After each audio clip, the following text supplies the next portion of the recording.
Hi, everyone, and welcome. This is Karen Neumann. This is the Human Colony Hucolo webinar. It is Saturday, the 9th. Is that right? 9th of April, 2022. We have a little bit of a special webinar today.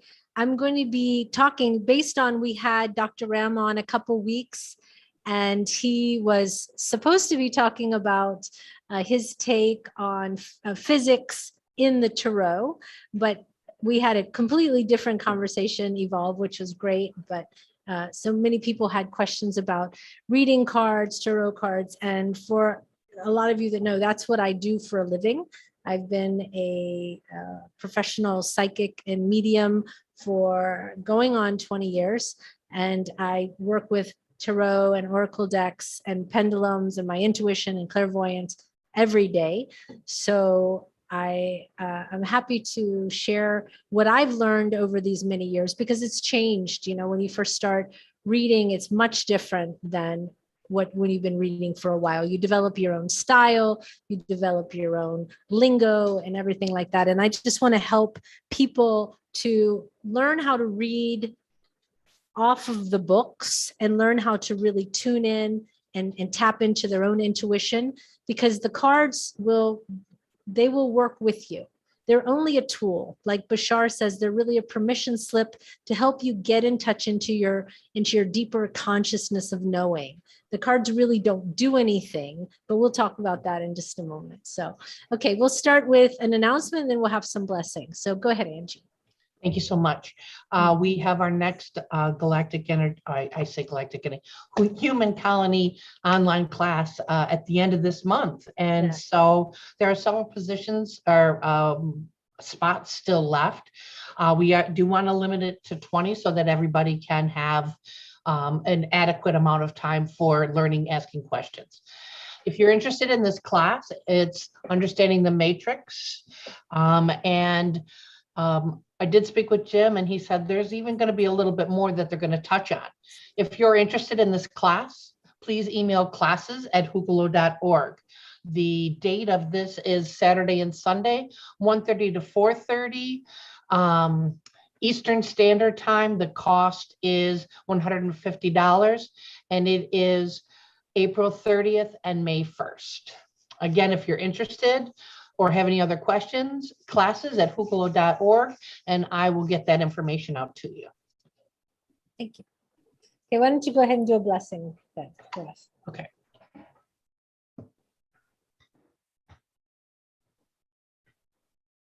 Tuaskana Aishasha.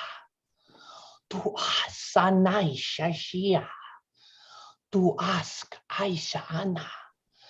Tua Yasa. No ho ai tacha, naska ai si no ayana. Thank you. Susan, go ahead. Beautiful. Si kotoya sias, kotoya ie, so te ya ie si kia te kotoya ie si ataka, ie se ko ie si kia dia, si kiti tutoya dia, kia so oya ia tika ie, si kiti oyo, si ai, si kia ie, kia si kia ie, so kotoya ie, si kia ie, so kotoya ie. Much blessings on your endeavor today. So kotaya ie tia, si kitoya. Oh, did Wendy tell you, Susan, that, thank you for that, that I had a dragonfly experience? Oh, no, that sounds wonderful. I was up on the roof of one of the buildings, and there's like a flower garden up there, and there was these 5 dragonflies that were just like zipping around, and I was trying to video them, and as every time they would I'd get one, they were going, and one finally landed, but I was like chasing them, but they were really playing. It was really nice. And I thought about you, and I thought about Wendy and your Dragonfly Collective channel. Yeah, Wendy and I are preparing for our next Elemental Realm series to channel the Dragonfly Collective and do their light language as well. So that's awesome. Perfect. So if everyone who's here has their sort of oracle decks or tarot decks with them, that'd be great. Have them in front of you. And if you have any questions, we'll kind of do a free form webinar. And if you have a question, you feel free to maybe interrupt me, but maybe put a question in the chat. It would be easier. and then we'll start. So just back to what I was saying, I've been working with Tarot. I learned Tarot in a traditional sense of magic. So I learned it in conjunction with the Tree of Life and with symbolism from the Egyptian deities and how that all worked together. You have also there's just a lot of symbolism that you can learn, but I kind of learned that, and then I sort of threw it all away because it's good to have the knowledge. I would encourage you to read everything that you can about your particular deck, but then it really comes down to how you use it. And for instance, there's just a lot of things that you can notice about cards. In the Tarot deck, you have what's called the major and the minor arcana. The major arcana is things like temperance, the chariot, the lovers, we could say the magician, the hierophant. These are all, you can think about the major arcana as the large archetypes of life. That you can think about them as the journey of man through life, how he expands and changes, starting with the Fool. The Fool is the first card, which I will pull out and just show you. One moment. Let me get it. The Fool is a very interesting card because it's the card that is the zero. Now, we know in spirituality that zero means nothing. It means nothing. But we also know that within nothing is everything, at least within our belief system. So it is the great sort of, if you want to be very technical, you could say it's the great expanse of the before anything happens.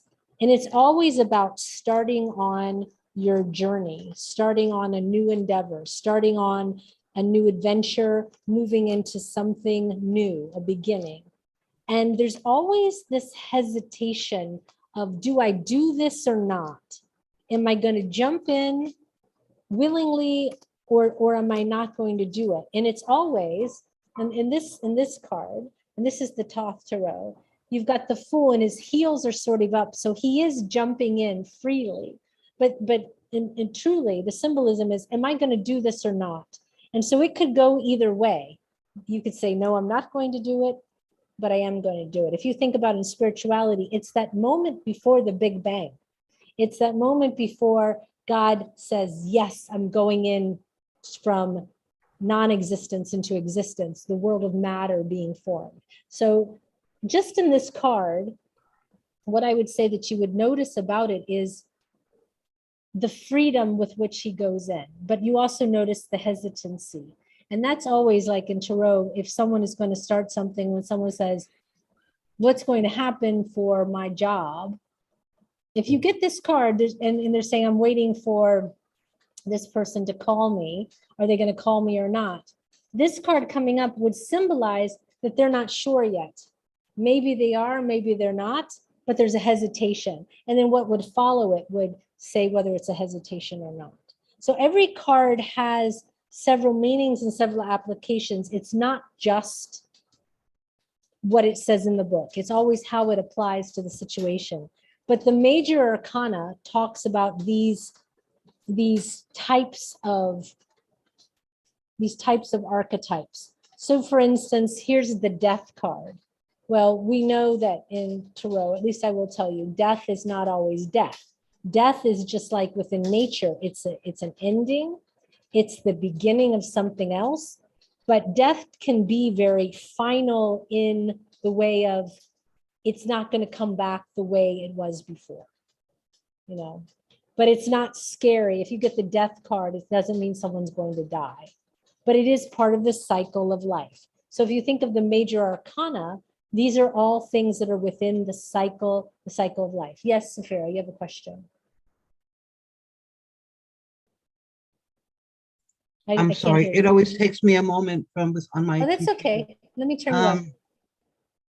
Okay, with the Fool card, Yeah. because I used to use the chart when I was younger. Mhm. Could it also mean that a fool jumps in without much consideration? And Well, this then is, yeah. yeah, Well, it can, absolutely, okay, because, and this is what I was going to say in a little bit, but we'll say it okay, now, is that every single person has to develop their own lingo with the cards. mm-hmm, What they mean to me versus what they mean to you mm-hmm, may be vastly different, but these are your permission slips to tap into your unconsciousness. So if you look at this card and you hear a fool jumps in, then that's what it mm-hmm, should mean to you. uh-huh, Does that make sense? yeah, Because mm-hmm, you have your own connection and symbolism with them. mm-hmm. You know, I mean, there's times like, for instance, like we look at this card as an example. I might be looking at this card. I can't find where the camera is, but I Yeah, might be we got looking at it. this It's good. card. Yeah. And I might just see the dove. Doves have a whole symbolism to me that they may Mm-hmm, not have to you. So what I found, what I've learned is mm-hmm, when I'm using cards, I really just sort of glance at them and whatever pops up, like mm-hmm, maybe, for instance, it's this swirling, circly stuff, which mm-hmm, is, you know, it's symbolic for something that I can't even remember now because there's a lot of magical symbols within this, and my memory of what everything means is definitely over the years waned because I sort of mm-hmm, found my own system. But maybe maybe this jumps out at me, and to me, something swirly like this would mean a cycle, repetitive cycle, because it goes around and around. Well, life mm-hmm, tends to go around and around. And I know that within Hinduism, we talk about everything being a cycle, mm-hmm, that things that, you know, that time really isn't, time in the full sense isn't going in a straight line. It's not linear. It's really circular. It's really cyclical, or cyclical, as I would say. mm-hmm, So for mm-hmm, me, it's so what I would say to you is whatever's jumping out at you, mm-hmm, that's what you're supposed to pay attention to. So if you mm-hmm, look at okay, this and you hear fools jump in, that's what it means. Because your intuition is what is going to be guiding you here. And that's why when people like, I mean, I'll just say it like this. When you're first learning, the universe always honors the level of knowledge you have because they want you to have the message. So if you're looking up every card, you know, you'll see so many meanings. It's like, how do you pick out what meaning it is? It really has to be that thing that sort of rings true with you in that moment. And the one thing that I can tell you about any psychic reading, this is something actually I learned a long time ago, is that whatever happens within the reading, from the time the reading starts, like for me, from the time the phone rings till I hang up the phone, everything that happens in that reading is for that reading. So for instance, if I suddenly look to the left and I see something on my wall and it sparks something in my mind, that's part of it. If I hear a sound, if I have a physical feeling, a sensation, it's all part of it. So there's sort of this alchemy that happens when you start to do a reading, either for yourself or for somebody else, that every little thing that goes on in the reading is valid. It's valid. So if you're hearing that, that's what it means for you. It may not mean that for you every single time. mm-hmm, You know, so I would say don't assume. Take the time to really like look at it and consider it. But it may mean that. And it also has a lot to do with what's next to it as well. So mm-hmm, notice what's next to it and then go back to it. So that's really the mm-hmm. answer to that Thank you. question. Do Thank you, you Sharon. have another question, or does that help you? Um, yes, I use the Madame Lamarant Okay. cards, and So it's very, that's the oracle deck I use now. I use Lenormand. I've been using yes, Lenormand for yes, 15 years. I love it. I I love use her. it primarily. Right, I Yeah. love her. And it's the same Yeah. thing. It's like if a card is next, it all depends on the cards next to it, right? To tell you Yeah. what it's want to say. I find that a little Yes. bit simpler. Like if you just show me that Fool card, The which one? and The full. if you had just shown me that randomly, and Mhm. because I don't know that card from the tarot, it's a different type of tarot. It would take me a while to figure out, and it didn't say the Fool on the bottom. Let's see.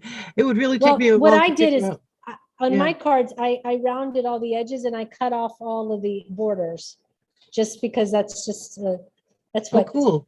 some tarot people do. You buy Oh, this really? thing and then you can round the edges. It's like a little clipper, and then you cut off the thing, and then it's just all picture as Uh-huh. opposed to the border around. That's just a Uh-huh. little tarot Yeah. thing. I- I also blackened the edges so that it's kind of worn out now, but Mhm, the edges of the used to be, it was mhm, black mhm. and it looked really cool, you know.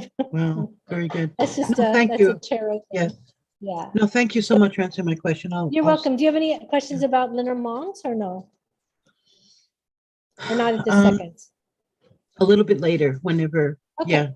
All Yeah, right. thank you. So going back to what I was saying, there's several different things that you can look for instantly within the tarot deck. One thing that has a lot to do with the meaning is the colors of the cards. Are they bright? Are they cheery? Or are they muted? Are they dark? Are they dreary? Because that also, you can think about the cards as having a tone or a sound to them. Is the sound uplifting or is it dire? Is it music's like dun dun dun? Is it music like that? Like if you get, I'll show you. If you get this card, well, this is the Tower. There's nothing good going on here. This is like a tower's falling over. There's fire coming out. You've got the eye, like that eye of Sargon from The Hobbit. You have just everything's falling down. It's burning. It's fire. It's hot. It's red. It's orange. It's black. This is definitely, should evoke within you, death and destruction. The Tower is not good. If someone says, is my relationship going to get better? And you pull this card, you could definitely say to them, no. It's not only not going to get better, it's going to blow up. This can be symbolic of someone's personality. It can be for a situation. It can be for any outcome. This would be the thing. What is your prediction about the outcome? Well, the Tower is not a good thing. The Tower is not a good thing. It's not going to give you the positive outcome of things going well for it, but something might need to break down. And if you see it breaking down, that could be the good thing of it. So, but the Tower means it's going to fall apart, and probably quite spectacularly violently. It doesn't just topple over. It's kind of, Oh, dear. kind of falls over. But see, for like this card, let me give you another example of something muted. I'll give you the card when I talked about you being drained last week. Oh, yeah. Oh, Yeah. that was a 7 of Cups, right? Mhm. I remember that very well.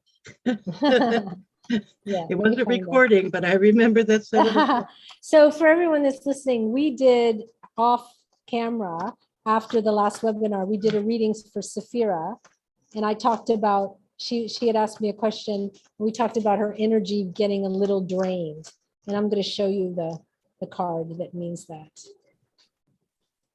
This actually it was the 8 of Cups. Oh, So the if 8. I said it was Okay. yeah. Do you see how the colors are kind of muted? Dark. They're green Yeah. and blue. They're darker. They're not so light. But see, this is what you see. Like up here, Mhm. a card that's success, for instance. This is the card that means success. The cups Ooh. are filling. They're overflowing. There's gold. There's bright colors. This means really successful. It's the 10 of Cups. Nice It's a card. very Yeah. so it's the 9 of Cups. Sorry, this is a very successful card.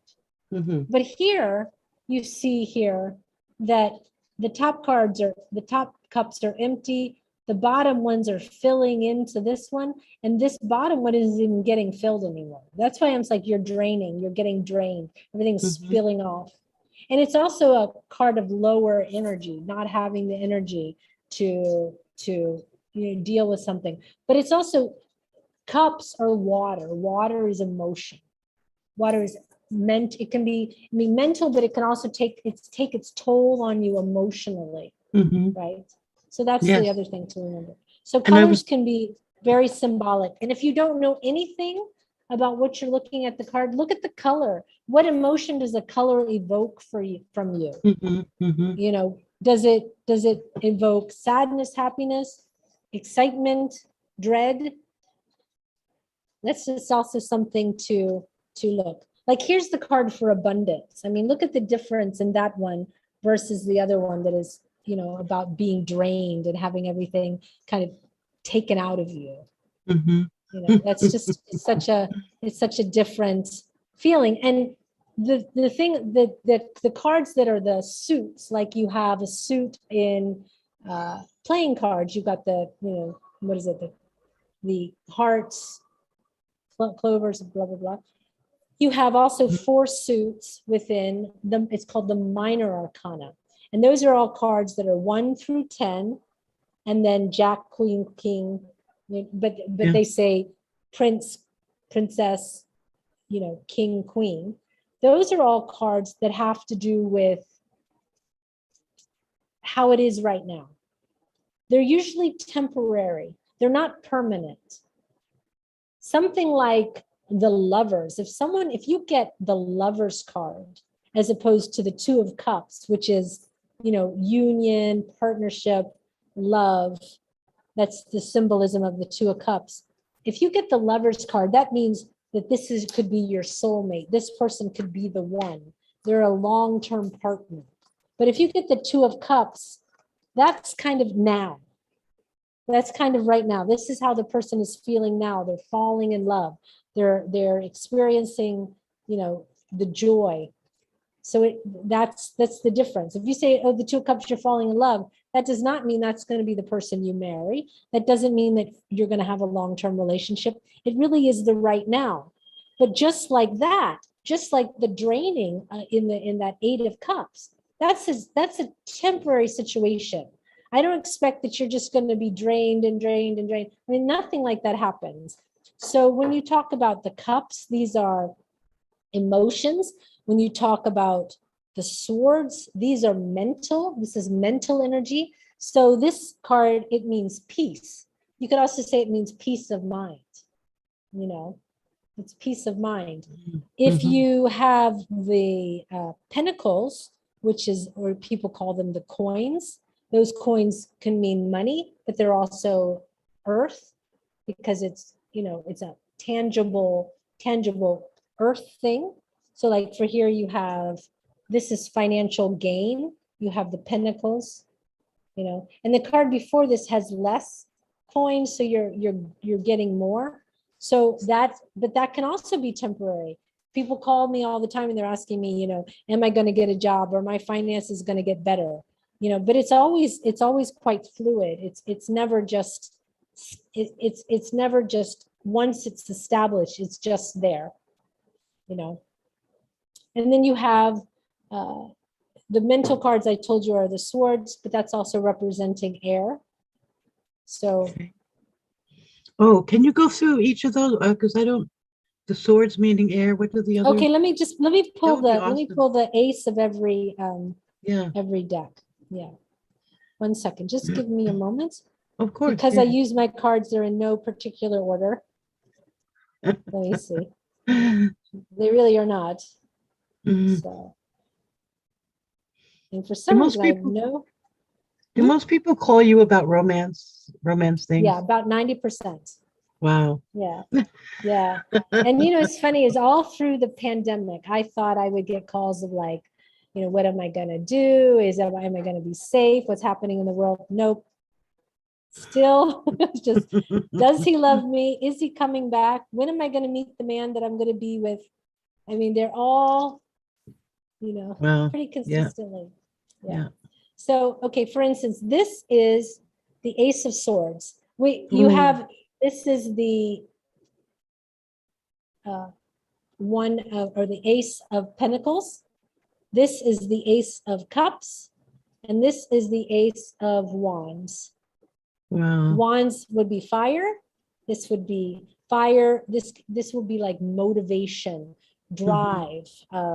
Fire can be motivating, but it can also burn you. Fire can be drive, it can be desire, it can be thrill, it can be anything that's has like a oomph behind it. I'm thrilled, this is fire. If I'm angry, this is fire. It's emotion, but it's also motivation and movement. It's movement. So if you're, it's like if you get, someone gets a job and then they have a lot of fire cards, this means they're a hard worker. They're really just putting everything in. But it can also be someone who moves very fast, just very quick. The cups is love and emotion, but it can also just be emotion. It can be feeling, deep feeling, like it can be depth, the depth of happiness or the depth of despair, and everything in between. The pentacles, the pentacles, the pentacles are usually money, but they're also material things. Their gain, their success, their loss, their earning, their wealth, their materials, like, you know, getting something like getting the newest iPhone might be here in something like that. It's about getting and earning and keeping or losing. So it's earth. Would you say that's an earth It's element? Earth. It's earth stuff. It's all earth. It's the element of earth. Okay, And then great. the mental card, which is the swords. This is how you're thinking. You can be thinking positive. You can be thinking negatively. You can be tormented mentally. Sometimes when I give a reading to someone and they ask what's going on with this person, and I get all these mental cards of what are they thinking, what are they feeling, I'll say something to the effect of like, well, whatever's going on, it's all in there, it's all going on between their ears. It's all about what they're thinking about a situation, how they're feeling. But how we think and feel is generally influenced by our past or what we believe. You know, our beliefs influence the way we think or perceive. This can be prejudices, it can be opinions. So it's anything to do with mental energy or lack of mental energy. Yeah. Because within every deck, not only does you have the 1 through 10, you always have the more positive side of the cards and the more negative side. So the colors, even though, you know, cups are in the very beginning are primarily blue, you see them go through metamorphosis of becoming gold, becoming green, becoming empty, becoming full, being filled, not filled. And these are the things you have to notice. Is the card full? Is it spilling over?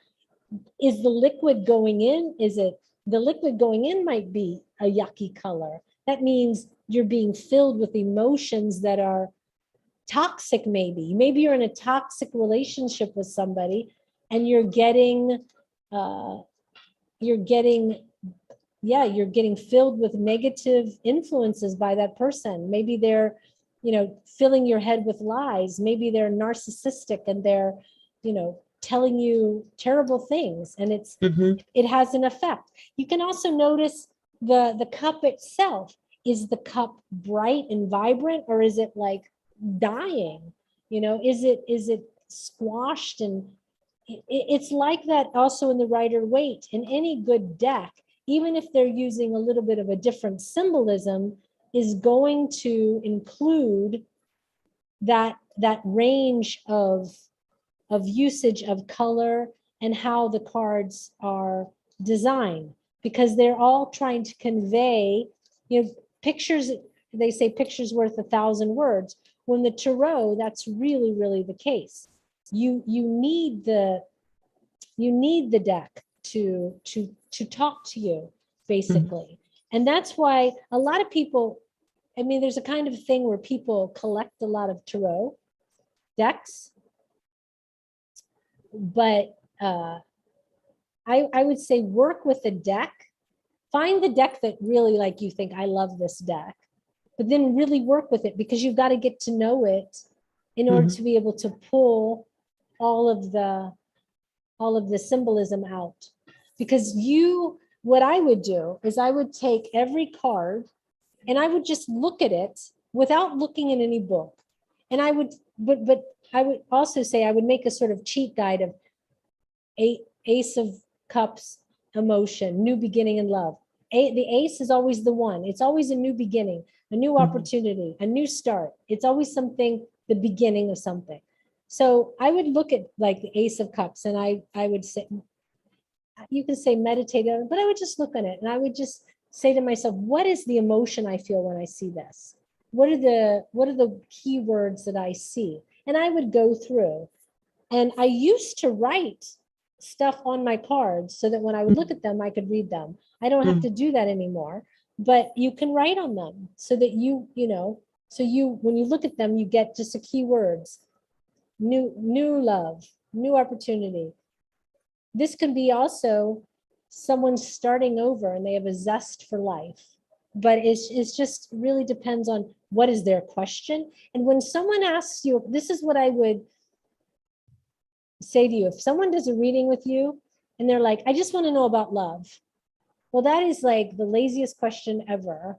They just want to be amazed by your psychic ability. But the thing with tarot, the better, it's the same with channeling. The better the question, the more detailed the answer. If you ask me a general question, You're going to get a general answer.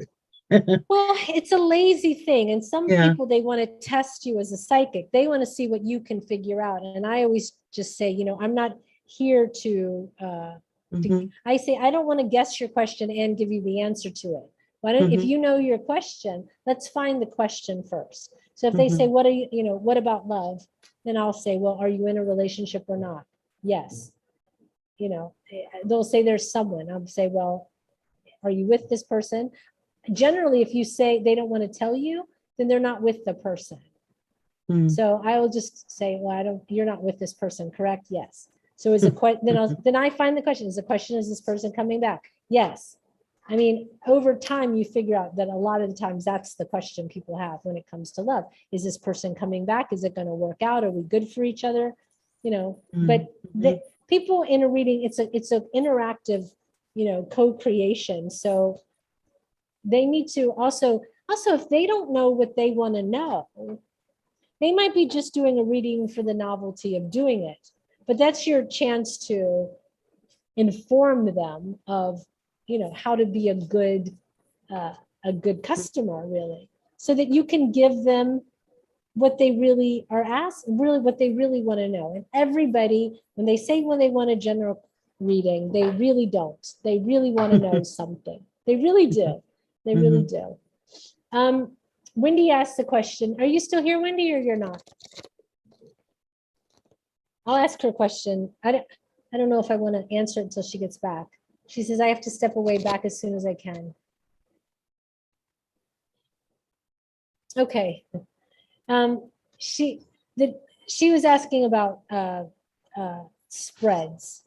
So for oracle cards, it's different, but for tarot, I'd say about 90% of the time, I do the Celtic cross spread, which is, I think it's 1, 2, 3, 4, 5, 6. It's 1, 2, 3, 4, 5, 6. It's 11 cards. No, it's more than 6 cards. It's 11 cards. You have the query card, you have the card that crosses the query, then you have the question card, and then above it you have, and then to the side, I wish I could show you my thing. I'm just going to I usually do the Celtic cross spread. Yeah, it's 11 cards. But I would say to you, she asked me, how many cards do I pull for a relationship or job reading? I pull as many as I need to pull to get the message. That's really my answer. I don't, If it's a quick, like yes or no, I'll do like 2 or 3 cards. If it's not clear after like 1 or 2 cards, then I'll keep pulling. Because then spirit wants the person to know something deeper, more than just yes, no. But like, for instance, I just asked the question, will I get the job? Even though I'm not applying for a job, it's just a sample question. I got the card. This is the 5 of wands. Usually this has to do with jobs. And I get this card. To me, I wrote on it bullseye. This is bullseye. To me, this is always reaching the goal. So the answer would be yes. The answer would be yes. This is the first card I pulled. If I get a card like this, the answer is yes. But if I don't, and I have to keep pulling, so I'm just going to give another example. So, okay, so I just pulled the full card followed by the Prince of Swords, the fire. Excuse me, Prince of Wands, which is the fire. And then I have this card, which is this is another, it usually has to do with career, which is funnily enough, the 5 of Wands. See, and it means defeat. So I would have the Fool. Remember what I said, the Fool is generally someone who's trying to make a decision, isn't sure, kind of hesitating. In the Rider-Waite Tarot, it actually shows the guy kind of deciding whether or not he's going to jump off the cliff. He's about to step off, but he hasn't done it yet. So this is someone who's trying to decide. I would take this card to be whomever the decision maker was. This is a person who's got a lot of strength. To me, that means they would have a lot of authority. But the outcome card is defeat. So to me, I would interpret this as they're trying to make a decision. They're debating, or he's debating, or she's debating, whoever the decision makers, they're debating about it. They're hesitating. That's why you haven't heard back.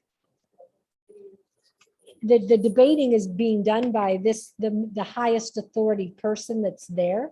So it may not even be the person you interviewed with, but they're waiting for a yes or no from their higher up based on their wants, their desires, whatever they're doing. And the outcome is defeat. You can take this 2 ways, but in the yes, no situation, I would say they're leaning more towards no than yes. Do you ever say outright yes or no? Like if they say I'm going to get a job, you say but because no. It's not clear. Yeah. Because the decision shows it's not been made yet. So what I say to people is I say, and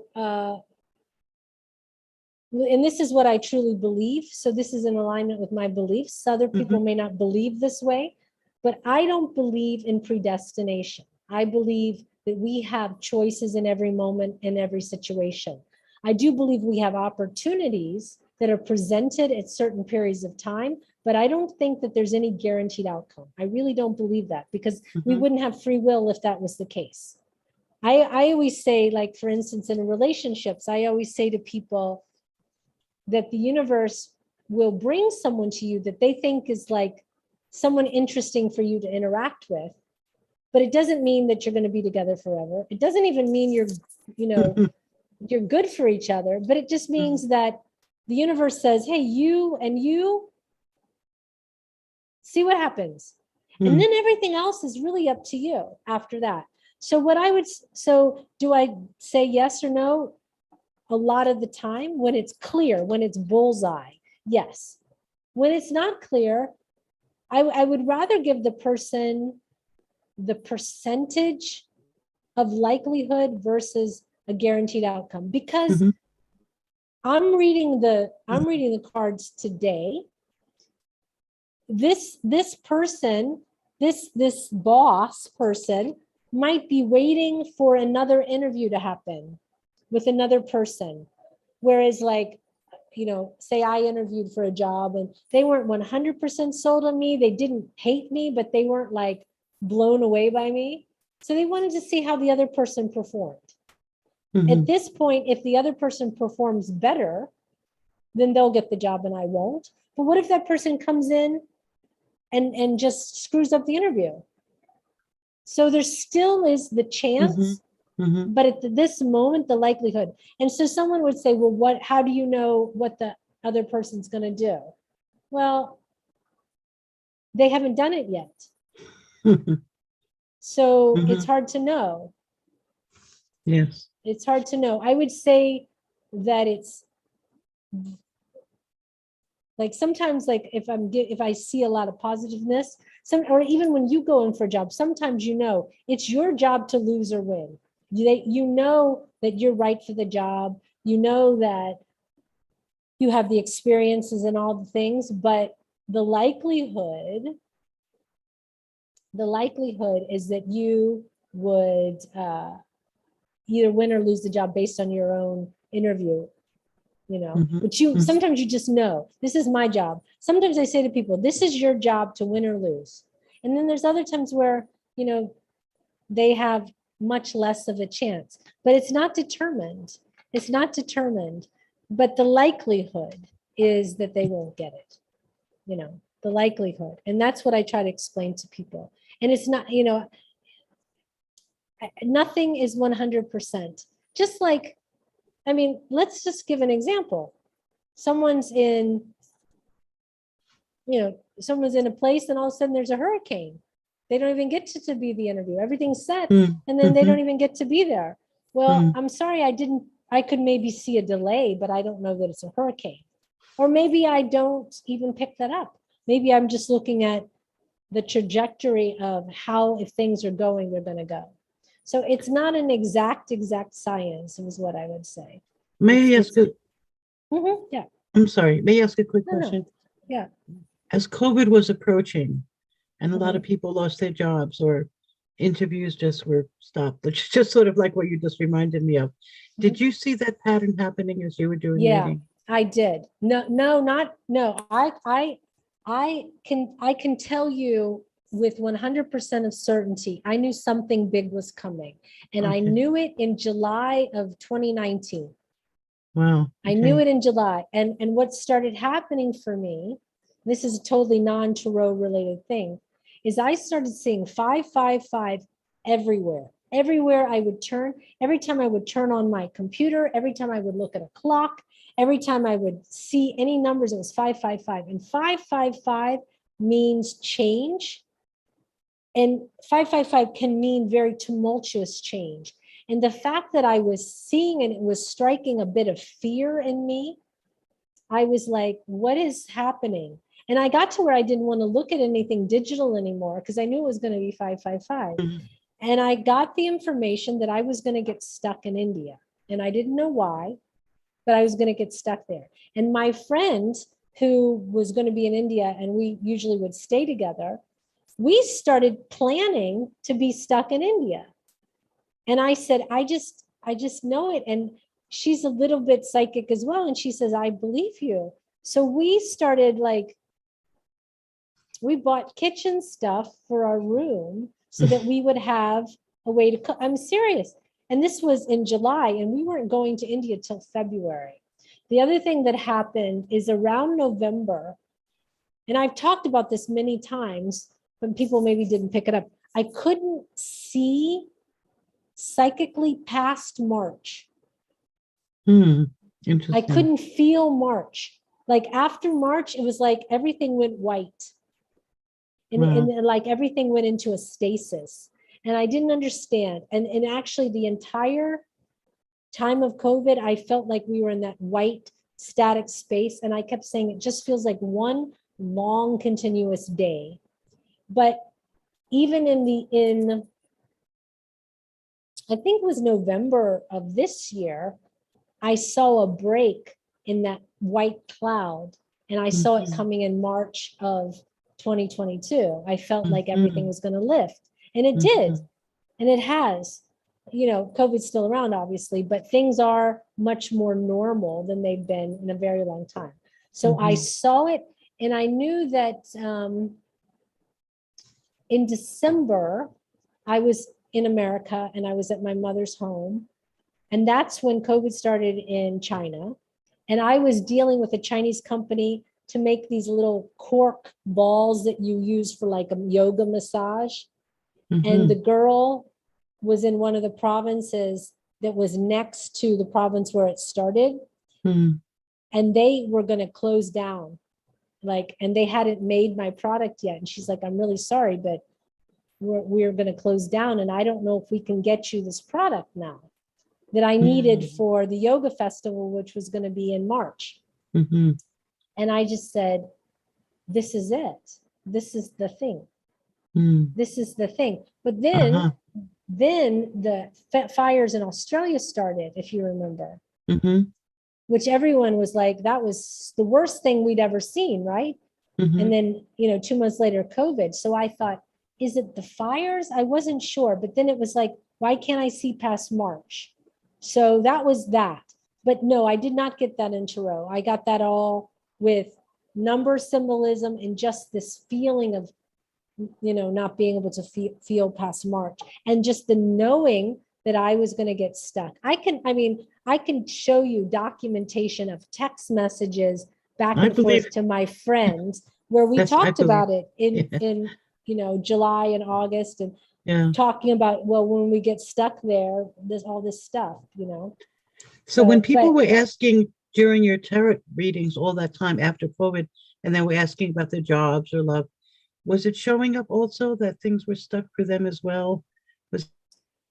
Well, what I was, that's no jobs, no interviews, no that kind of a thing. Sort of and not sort of. Like when it came to the individual, most of the people that I talked to weren't in dire straits because people were spending money to have a reading. So most of those people had some sort of income. They were working at home. But as far as being able to, I did readings through the entire pandemic. So the first year of it, like say from when I got back from say May to May, there was very little change. Things were static. And I would, they're saying, well, I want to start this, I want to do this. And I just say, nothing was moving, and so there was that. But very funnily enough, and just like I said, the questions were usually didn't have a lot of depth when it came to, how is it going to go with COVID? Am I going to get COVID? People would call me with COVID. I have COVID. I'm home. Wow. I'm home for 2 weeks. I'm in quarantine. So let's call a psychic.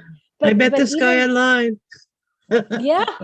And the thing is, even though they had COVID, even though they were dealing with, their questions weren't about COVID. Their questions was, a lot of people met during COVID, or there was a lot of people who met like right before COVID, and then everyone went into quarantine, right? Nobody was allowed to interact.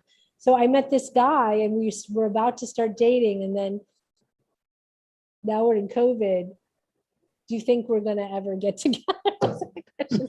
We're still just COVID was a side note on the psychic lines. It had people were not. They weren't interested in that. So, Susan's saying her Celtic spread has 10 cards. I can tell you something else too in the Celtic. Does everyone know what the Celtic spread is? It's kind of hard to explain. I'd have to, let me do something really quick. Let me get back to that. Wait a minute. Let me see if there's any questions in the YouTube chat too. Sorry. I just went away from this. 1 second. I just clicked away from the people. Did anybody else have any questions while I'm searching something? See, Gulnora has a 9 count card. I think it's whomever. That's why I'm not so big on the spreads, because I think that it's just somebody that's made them up. Somebody has said, do it this way. And then they teach people that that's a thing. I think that eventually everybody's got to find their thing. I'll tell you how I do it. Let me just pull up Celtic spread really quick here. 1 second. To talk among yourselves while I look at this up. I just want to, I need to do 2 things. Okay. Celtic spread.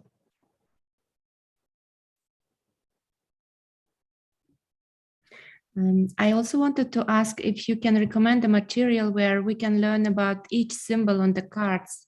That would be Yes, great. yeah, I can. I will. Have you, just one moment, 1 second. Okay, here's a good one. I'll show you. Let me share my screen really quick.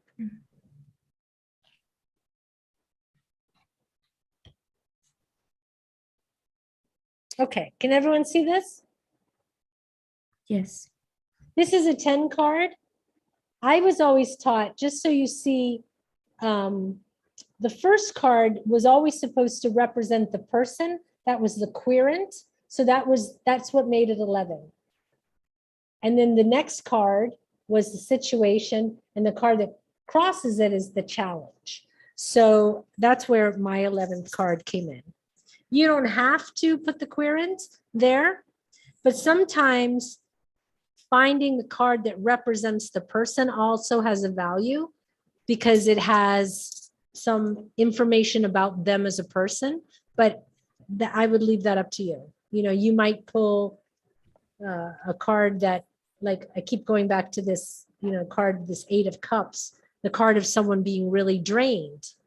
You know, it's also good for you to know their state in the situation and how it's affecting them, because things don't just affect us in the issue itself, but it has an impact on us emotionally, mentally, and it has a lot of the reason why the person's even asking the question in the first place. You know, if they're in a very drained state of mind, then the need for the resolution of the situation is much higher. If they're just happy-go-lucky and it's like, you know, the situation can be something, but it may not really need to be solved in the moment. So that would indicate to you whether or not, you know, you have the, because listen, when you're doing a psychic reading for someone or a tarot reading, the person not only wants to know the situation, but they want to know what to do. What action should they take in order to make it better for themselves, to affect change, to affect a outcome that they want? Sometimes there's nothing you can do. And sometimes, you know, the best thing that you can get them to do is do something that's empowering for them. But there may be, you know, if the reading's about another person, sometimes you just have to, you watch what's happening, but you have no influence on the situation. So it's important to know the state of mind, the state of the person. And that's where the querent card, we could call that card 0 then, as that would be under the number 1 card. So the first card would be the situation. So I'm just gonna, somebody asked me a question and we'll just do a quick reading here. Who wants to ask a question? Don't say, tell me about love, because I'm not going to answer that question. Who wants a question answered? I do. Okay, what's your question? Because the little lady I am still not back to work yet. Okay. And so I'm heading to the doctor's on Wednesday. So does it look favorable that I'm going back to work? Does it look favorable that I'm not going back to work? What does it look like about my work? Okay, does that mean back to work ever or back to work in the immediate future? In the immediate future. All right. That's a good one because I'm like, I don't even know. I can't even That's put a great energy in it. question. Okay, Yep. so just give me a sec. Okay. Second granted. And we didn't talk about cards being upside down or right side up yet, but we'll talk about that in a second. I tend to read everything right side up. And I'll tell you why in a moment.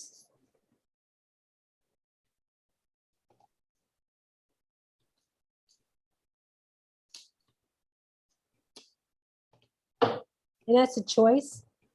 I mean, a true tarot person would say, no, you have to read cards, you know, when they're inverted, but I disagree.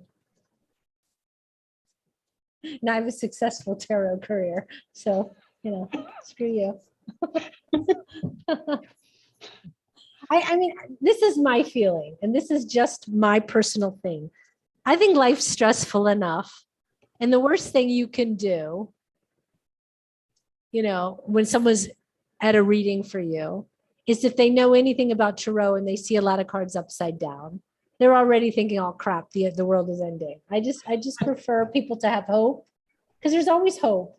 There's always, you know, and life is dire enough.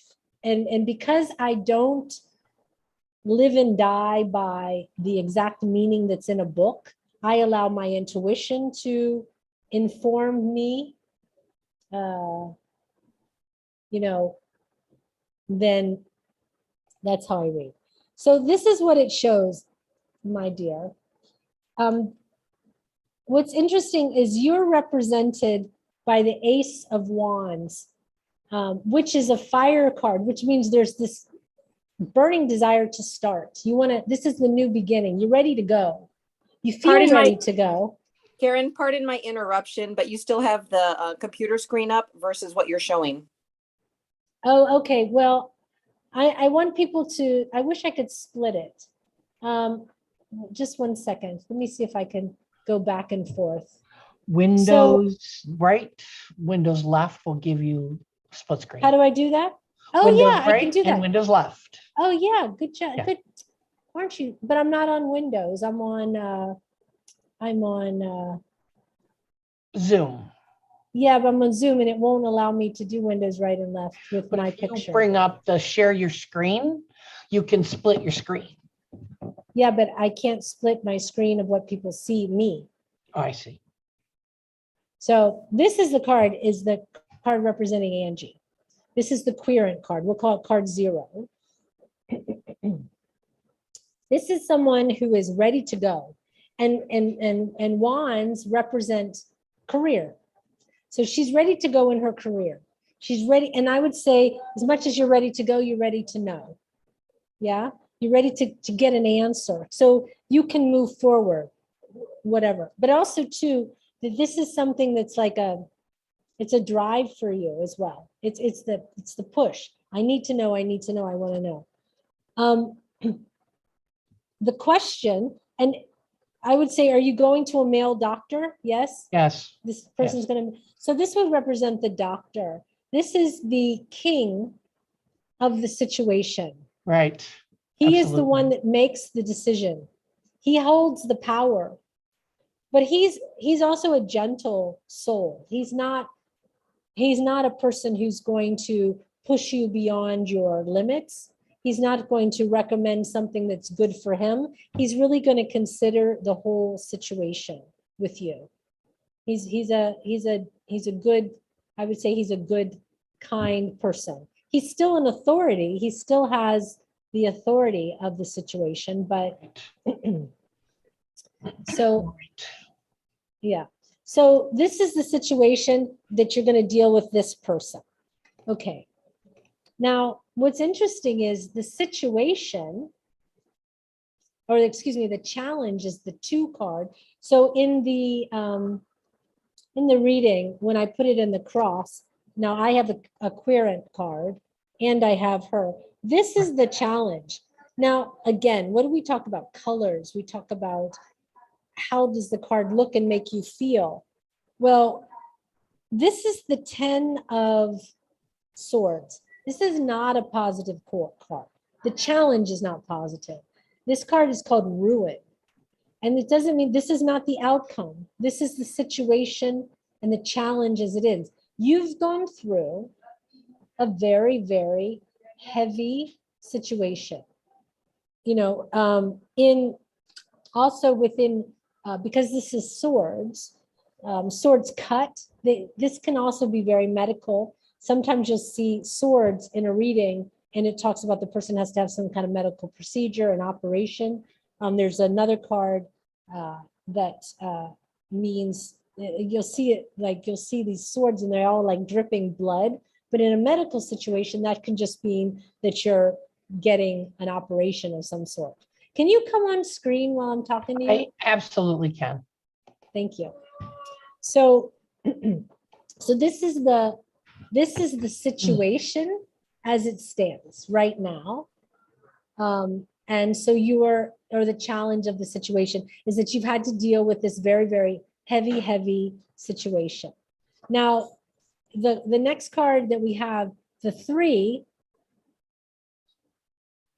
well, it's the card above, excuse me. The card above, they say in the Celtic cross that it means beliefs. I don't take it to mean that. I take it to be what's the overarching situation. And here you have the Prince of Cups, and he's offering the cup. He's sort of offering it. If this was a romance reading and this was the card coming in, I would say this guy is coming to you, offering you hope and love. I think that this is what's happening, is because it's still within the same, it's still the blue. It's a different, this is the prince and this is the king, but it's still the offering of some hope for the situation. You're looking for an answer. You're looking for hope to your situation. So that's what's the overarching thing. You're looking to this person to bring you hope and to bring you love. Now, this is the root of the situation. I always call it the underlying. This is the card that's under. If you see in my screen really quick, I'll just show on this. 1 second. So this would be the number 4 card. This is what is at the basis of what is going on with you. This is the basis, or you could say the root of the issue. That's how they describe it. 1 second.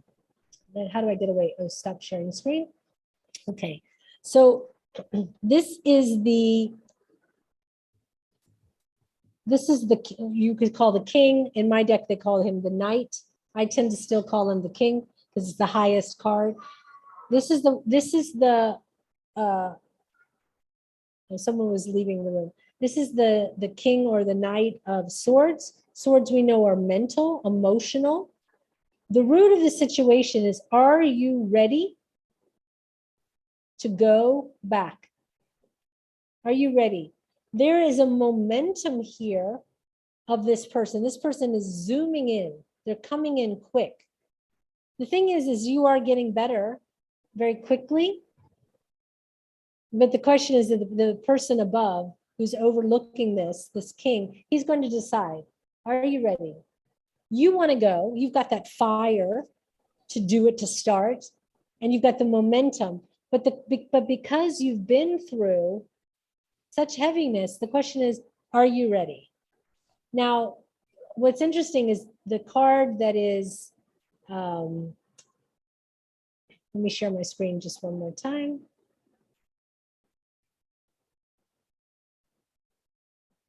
So here you have the near past. That's the 5. Sometimes I determine that as being what is just happened. Like what has brought us into this situation? What is not the cause, but what is the situation a day, a week, a month, several months before? This card means strife. Again, this is being put through so much. That's what you're coming out, and that's even why you're in this situation in the first place. So then the next part of this reading, 1 second, I kind of mixed up all my cards here.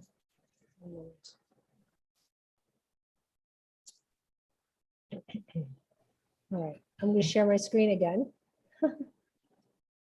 It's very helpful that you do that because I can also see exactly how it is. So this is yeah. So okay. So 1 second. So okay, share screen. All right. Let's going back to this. Going back to the 6. The 6 is the near future. Now this is the card we've been using. You guys can't see me. So the near future. I can see you though. Yeah, but you can't. But the people just they cannot. They cannot see. So the near future is this card, funnily enough, that Saphira had and that we've been talking about. So it's kind of nice it came up, but maybe not for the whole situation. The near future is the draining, being drained. How much, so my question to you would be, how much energy do you actually have, even though you have the drive and the will? Can you make it through a whole day yet? Do you have the stamina? Doesn't mean you won't. Right. But this is like, you need to be filled up. Your energy needs to be brighter. It needs to be more, and when you've had, I mean, Angie, you were at times close to being no more, Right. right? I mean, Yes. so, and the question that this doctor is going to have is, how ready are you? Right. So that's my question to you. How ready are you? So far, you've like nailed it 100% on everything. I've got the drive. I want to be there, but I really have to look at the whole picture. I have to look at the whole stamina of an 8-hour day, every single day for 5 days. It's, I am going to be on my feet. I am going to be working with really challenging children. And so not only physically, but mentally as well. So that, looking at that whole picture, that's exactly it. Yeah. Exactly. So on the outcome, now this is where I differ big time from, and this is just the way that I have, like Wendy asked the question, how many cards do you pull? And my answer was, I pull as many cards it takes me to get the answer. So let me go back to the share the screen thing here. So here, I do this kind of backwards. I don't take 7 as self-perception. I don't take 8 as outside influences. I take 7 as the answer.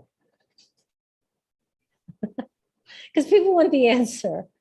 I take 8 is the card that is outside influences. I take that as what is around the situation. That could be outside influences, but I just say what is around the answer, like what is emphasizing it. And then I go back into for the card that's the 9, or for me the 10. I look at it as the next part of the question, like what's coming next. Because I see, like I always look at things as there's the answer and then what happens following that. Because inevitably, whenever someone asks a question, they always have a follow-up question. So this is always just, so I mean, if we talk about an 11 card spread, I actually do like a 9 card spread with the last 2 cards being the precursor to the next answer.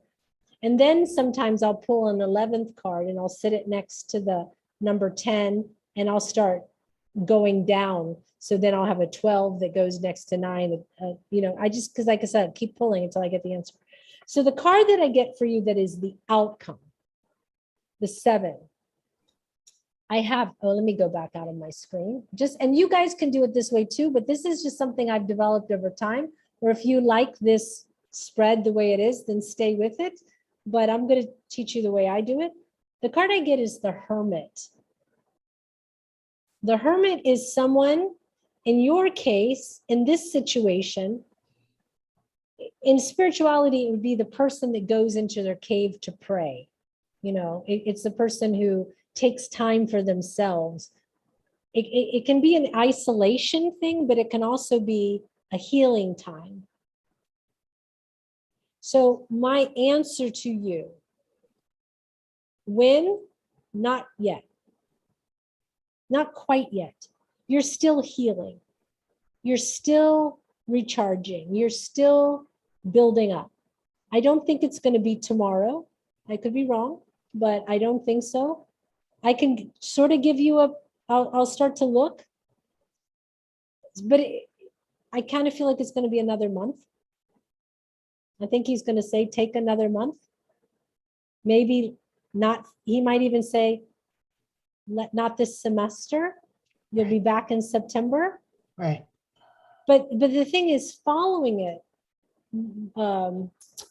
I dropped it. The thing is, following this situation, I have the card that means success. So because I'm sure you're asking if I'm ever going to get better. Am I ever going to get better? Am I ever going to be there? Am I ever going to finish? Am I going to be ready? Yes. But after this period, I mean, you're kind of doing it already, Right. but because this is the outcome, I'm going to say you're going to do a little bit more. You're going to do it a little bit more. That would be my answer. So are you going to go back? Absolutely. Are you going to go back right now? I don't think so. Right. I don't feel that you are. Why? Because this person who has the concern for you, who understands the situation of what you really have gone through physically, you know, Right. how taxing this has been for you, devastatingly ruin is the card. You know, this thing effed you up pretty good, Yes. you know, in a very serious way. Right. Like you said, that close to death. Mhm. I mean, it was evident when I talked to you that day. I was terrified, you know, and so, but the outcome is good. And Right. then, so when we talk about the card that comes after all of this, it's the card here of the star, which to me would be like, I would take it right now as being, what does the universe want you to know? That you have to have hope, that you have to trust, that this is destined. Haha, there's my word. That you're going to be okay. If you can continue on your path as you are right now, you're going to be okay. I feel like the doctor, intuitively, I feel like the doctor has said to you, you're going to be okay. We just have to take the time to recover. Has he said that? Yes. And then this next card of like, what's part of the question? This card just here is worry. You know, this just means worry. And it's not only worry about, can I do it? Will I do it? But it's like, financially, am I going to be okay? Am I going to have a job? But this is saying, yes, just have hope, just trust. It's all going to be okay. The It's other just gonna part of take that time. is, will the kids be okay? Because that's what my drive is right now. Yeah. They need But- the stability of me, but yet I'm not there. Well, then you cannot give to them what you do not have Right. at this moment. And you're no good to them not on the planet, True that. right? that. Yes. So, you know, they'll be all right. I mean, it's good that you love them, that you want to be there for them and all those things, but you need to be okay first. Right. You need to be okay because, yeah. And my boss even texted me and said that pretty much those exact words, you know, I want you to come back when you are really ready. So they're understanding as well. Yeah, well, I mean, that thing of the authority person, you know, could be two people, Right. but it's those that are in authority. I could say it like those that are in authority that are making this decision. What's really nice about that is that they are kind people, they're caring Yes, people. absolutely. If we had like the devil card in the representation, then I would think, oh, she's screwed. Because they're not going to care if she's good or bad. See, this is where the card makes a difference. The kind of person that it represents, as opposed to, you know, someone who's maniacal, you know, and or a hard ass, excuse my language, Yeah. and doesn't give a crap and just sees you as like, hey, you know, get over it already and get back to work. I don't care if you're, you know. So take the time, you know, use it and allow your body to do what it needs to do to get ready, because you'll get there. Right. Just I feel our that. time is not, yeah, our time is not God's time, you know, but it takes a while. It takes a while. I mean, if someone can hit your car and the car ends up in the shop for 3 months, then, you know, you have to let it be there until it's ready. Well, you're much more valuable than any kind of vehicle, unless it's That was a great analogy. That's a great analogy. Yeah. So that's the That's that's the Celtic cross. That's how I do it. And you can see how I read the cards and why I say this card means this card means that, cards means that. So when, Go but ahead. I just have a No, no, question. Sure. So when you're doing the setup and then here's the question, then you're I able to don't do the base- setup until the person asks the question. Got it. So as you're bringing it down and so they ask the question and then you do the orientation of the cards. So what you're Well- looking at it and as each card is being, you're like, okay, well, that plays into that. Okay, so now, and then once it's all set up, then you can actually start in with the explanation or your understanding, your intuition, all of that into the answer that's given. Yes, and I didn't say but, yes, and I really trust what I said. Before I ever started really doing tarot, I did mediumship readings. And I learned, and I've said this and I say this all the time, whatever happens in the reading is part of the reading. So Right. if my eye falls to the result card, sometimes I'll do a reading, I'll say, well, just to start off, the answer is yes, and I'm going to tell you all the reasons why. Or the answer is not yet, but I'm going to explain why. Sometimes I jump to the end just to give the person their answer. But or for instance, if my eyes fell on, this isn't me trusting that this, everyone knows what kinetic testing is, where they do finger testing or, where they try to, do you know what that, does everyone know what that is? I don't know. Anybody? Anyway, shout out if you know what it is. Lily Lily Pad Pad knows knows what it what is. that is. Yeah. I know Are you what talking it is. about shear test, torsion test, The what? New shear testing, torsion testing. Yeah, it's basically where you are saying, my body knows, my unconscious knows everything, because your unconscious is tuned into everything. That's where right. your channeling comes from. Right. And it's like, how do you access that? So they'll do a thing where they'll say to someone, hold out your arm like this, straight out, and hold it as straight as you can. And then someone will ask you a yes or no question. And Right. if you try to push your arm down and the answer is yes, it'll just go down. But if it's no, or vice versa, if it's Right. no, it'll go Yes. down. If it's yes, it'll stay strong. So I know that there's a part of me that knows the answer to anything that is asked, no matter what it is, even if it's, Sure. I may not be able to communicate it, but physics or whatever, right? So Right. I know the answer. So I learned that whatever I feel in my body or see with my eyes or whatever, like Sophia was asking about the Fool card, that song comes in or that saying comes in, I know that that's the answer. And I've gotten to the point where I don't question that at all. So I don't have a methodology that is so stringent where I'm like, no, I have to start with this first card. I just kind of now trust that, because I'm trusting my unconscious to guide me, whatever I look at first is what I'm supposed to share.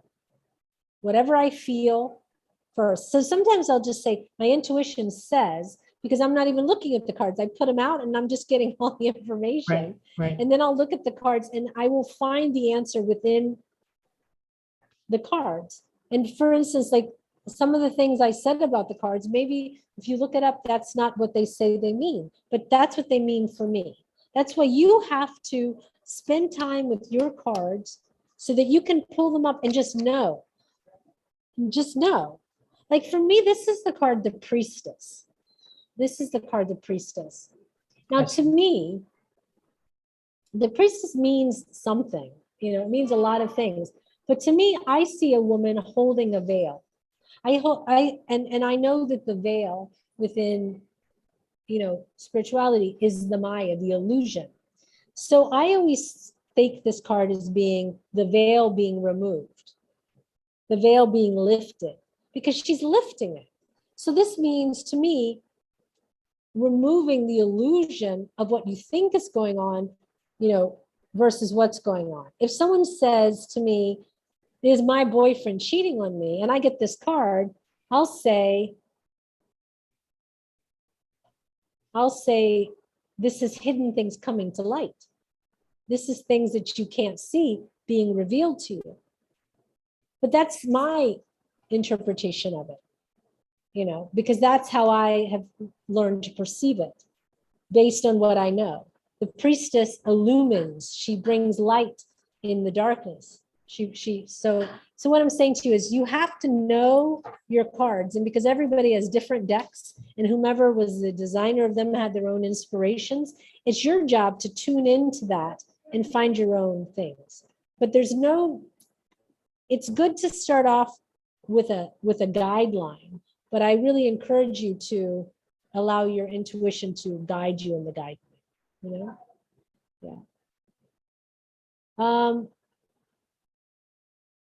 Oh no, Daniel was talking about material testing. Okay. All right. Thank you very much for that. And thank you for the You're welcome. explanation afterwards as well. Thank you so much. You're welcome. Very helpful. Okay. Lily Pat asked the questions. Do I clean my cards often? No, I never clean them, never, not once. I keep them in this bag, but only not because it's like a special bag, it has any magical properties. It's just a bag where they fit. That's why I keep them. But no, I don't clean them. I don't set them out in the moonlight, but I spend a lot of time with them. My energy is definitely in these cards. I touch them every day, practically. So no, but if you want to clean your cards, do that. But it doesn't have I don't think it has any spiritual value. Can I ask something? I mean, if they were gnarly and gross, I would clean them. But yeah, sure. Go ahead, Donna. Yes. I also have a number of oracle cards, and Wait, one second. Hold on a second. Okay, now talk again. Yeah, Okay. I have also a number of oracle cards, and some of them seem to synchronize. Some of them kind of answer my question, some of them not. Can you say like sometimes our energies do not match, or what's the reason? Or is it because I didn't use those cards so often? And that and that. Yeah, what does it mean? Both answers are true. Because if it's your own personal deck, you've got to find the deck that inspires you. It's like finding the right guitar because it makes you want to play more. Like this Rider Waite, that's amazing. It's every time I'm like, wow, that's it. I don't like that deck at all. I don't like it at all. But for me, it's the best for some reason. But I have some other cards, and every time it's like I don't feel like that's really the accurate answer, for some other oracle cards, for example. Well, the answer you want is always not the accurate answer. So maybe you're attached to the answer, one, but two, if you're not gelling with the deck, it's just like, think of it as an energy. If it's an energy that you're not gelling with, then don't use it.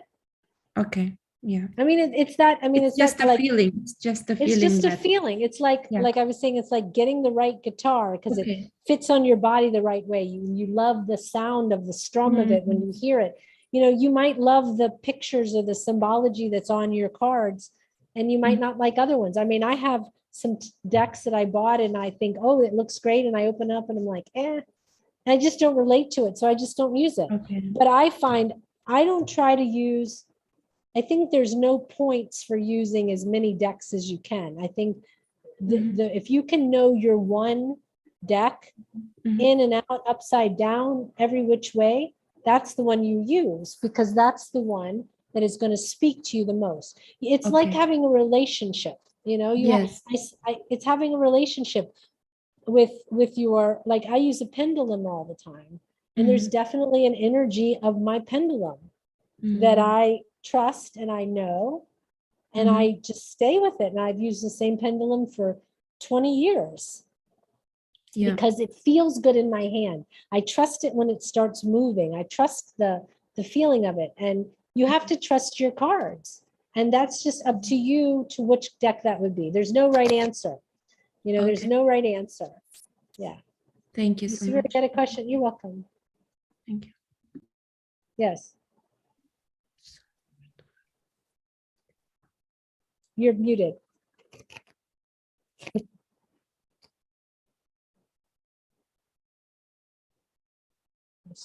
And you're still muted. Oh, well, I unmuted. So, Now you're unmuted now. Okay. right. Oh, thank you. All right. This is not, I am not asking for a reading, Okay. but my daughter, Naomi, she's getting hit from every single angle. I've never seen it happen like that before. And I'm thinking my Who's getting hit by every single angle? daughter, Naomi. So Okay. I'm thinking that maybe somebody put a curse on her. No, Can the cards do that? I don't. Because right? I'm just saying, can the tarot cards, without wanting you to do a reading, because it would be fair. They could. But They could. so the I cards would. can tell you. The cards could tell me, but I would probably intuit it, or choose to just choose that that's the meaning. But I just think sometimes things go crappy in life, and that's just I know that, sometimes we have trials and tribulations. That's true. I know. But if you heard, like, there is an angle that isn't like, and so it just makes me wonder. I'm not saying, yeah. I mean, I tend to not ascribe to the idea that someone has a curse on them, because I feel that we are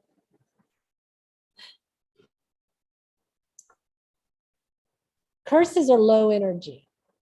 Right.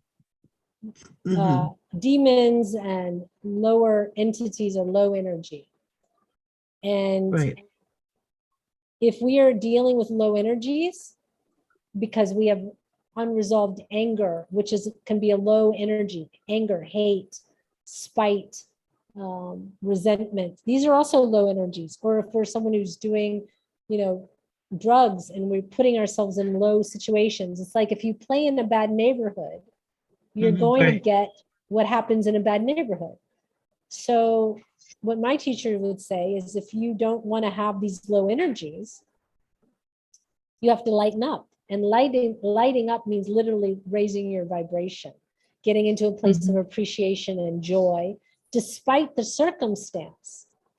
But the thing is, Sophia, there is nothing in any kind of scripture that says that because you're a spiritual person, you're not going to have challenges. Because you're a spiritual person, you're not going to face tragedy and all kinds of things. If anything, it's the challenge of being a spiritual person is the perspective that you have while these things are happening.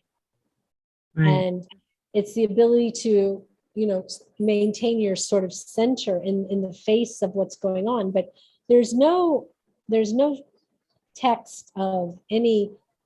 And my teacher said it the other day, the guru here said it the other day, that no spiritual person just gets sort of enlightenment and lays on the beach for the rest of their life. I mean, everybody has challenges, and any hero's journey that you read about, and that's what the tarot is. It's the hero's journey from birth to everything in between that could happen to death, and then the recycling of that soul back into the world. So there's nothing that she's going through that she can't change her perspective about it. It may not change the situation, but there's no promise that the situation has to change.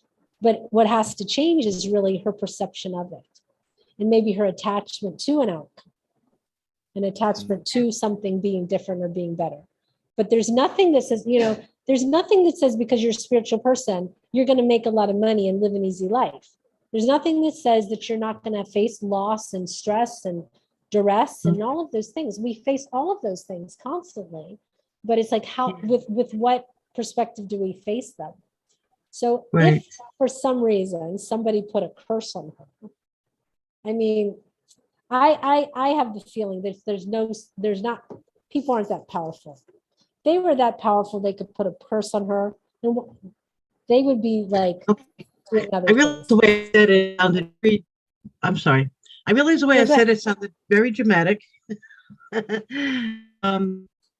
have from But something. I will just say this for her, Yeah. maybe either past life or this life, she is Mhm. reaping some of the fruits of her own actions, and they're just all kind of hitting at once, you know? It could be And- true. That's a good point But of view. that doesn't, but the thing is that that's not a judgment. It just means that Right. an action was taken, there was a Mhm. result. I mean, karma just Mhm. means action. It doesn't mean Mhm. somebody sitting there going, now you're going to get your karma.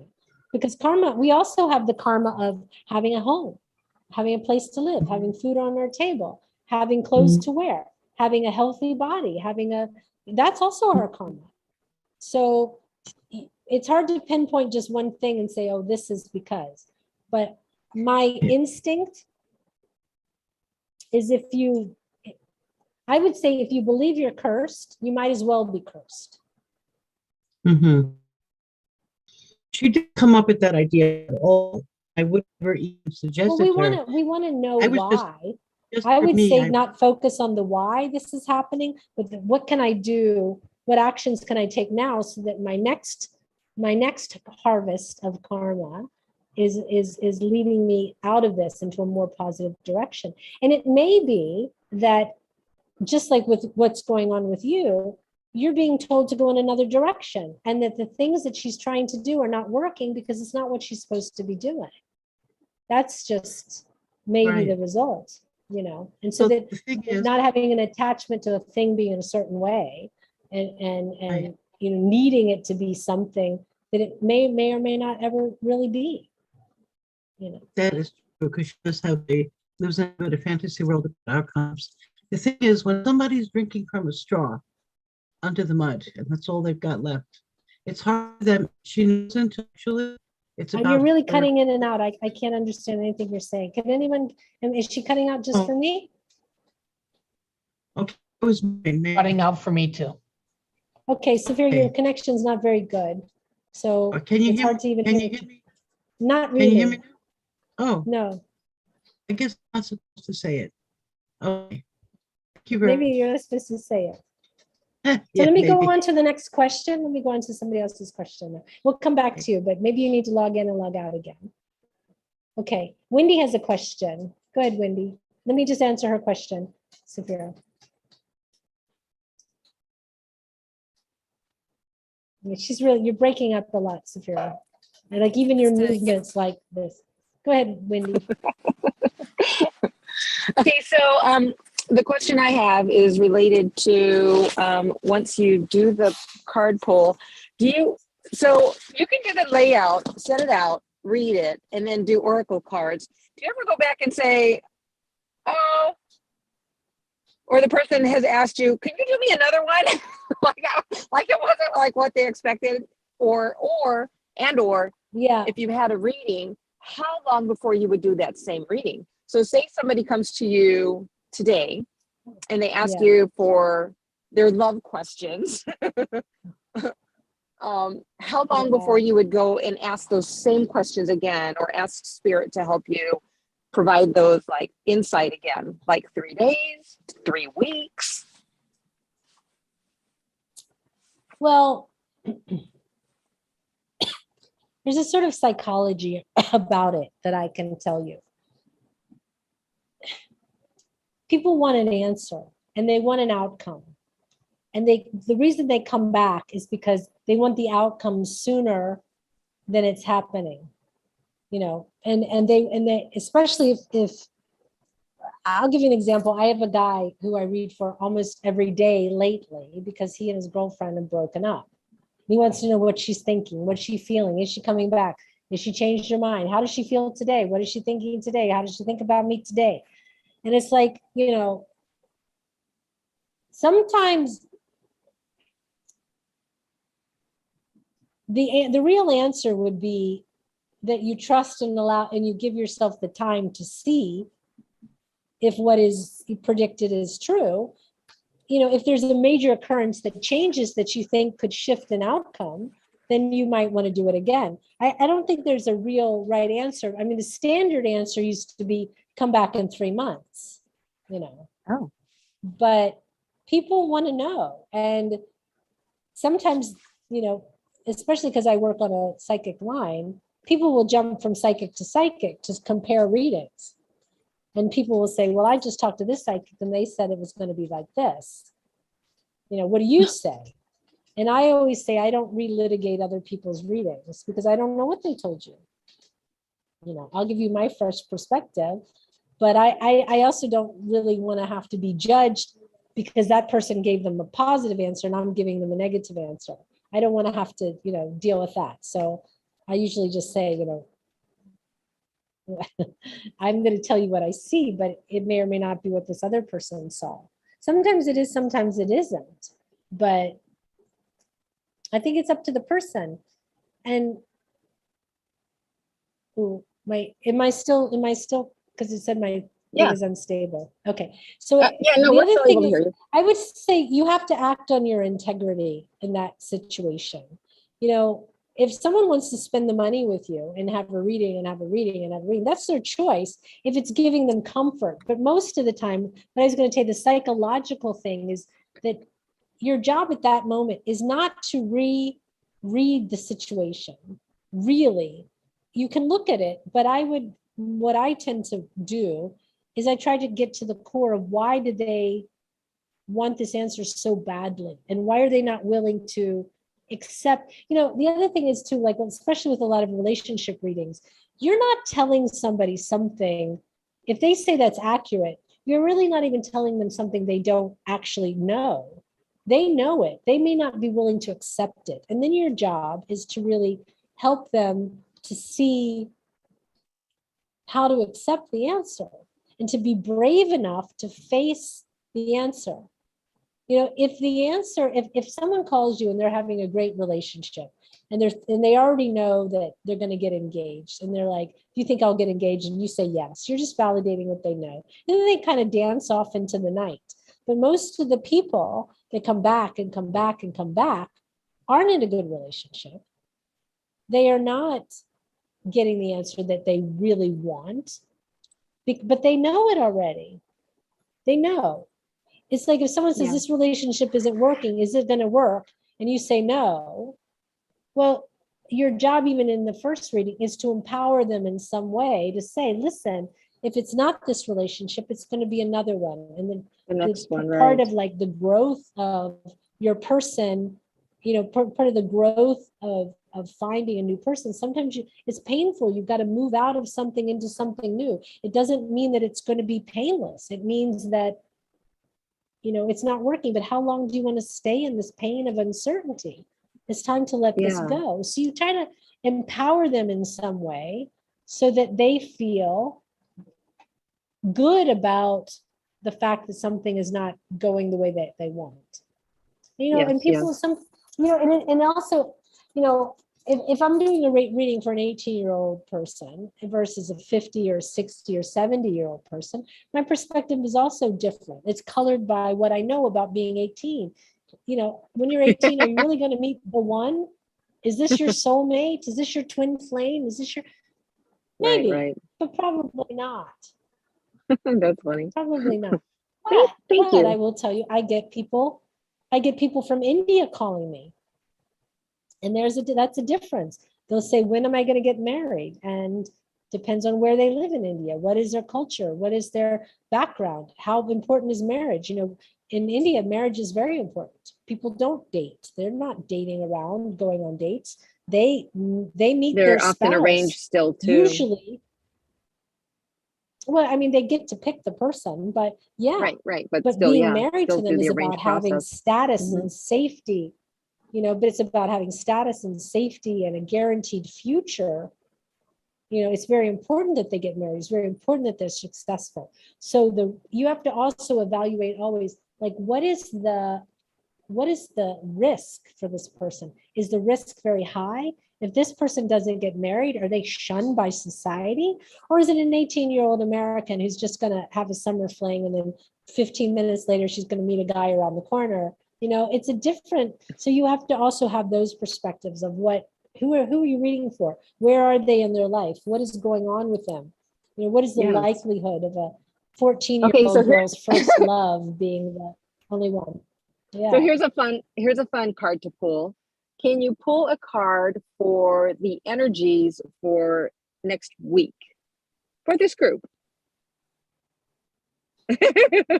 No, Is it too because is it that too broad? doesn't, for which person? Very broad. Okay, do me. I Me for next week. I mean, Oh, I you know want I a have stuff reading? coming up. I already know. Just one card for next week for the energies. So what I is already your know what's question? coming What- up. So I don't read, Okay, so I my don't question read for- like, what's the energies? What does that mean? That doesn't mean anything. to me. okay. Because you know, you see on people what- Facebook say, who's being affected by the energies, and everyone's like, me. What does that even mean? What does it Right, mean? right. Okay, so What was your my question? physical energy has been up and down, and I've been doing a lot of activations for myself, and now I'm like on a high. So what did those activations, how did they physically affect me? There's my question. How did those activations physically affect me? To me, I just can tell you psychically, you feel Mhm. like you need to lay down and really ground. That's what it feels like to me. You need to really ground. So I'll tell you, I'll do a 3-card pull for you. Okay, that's very positive.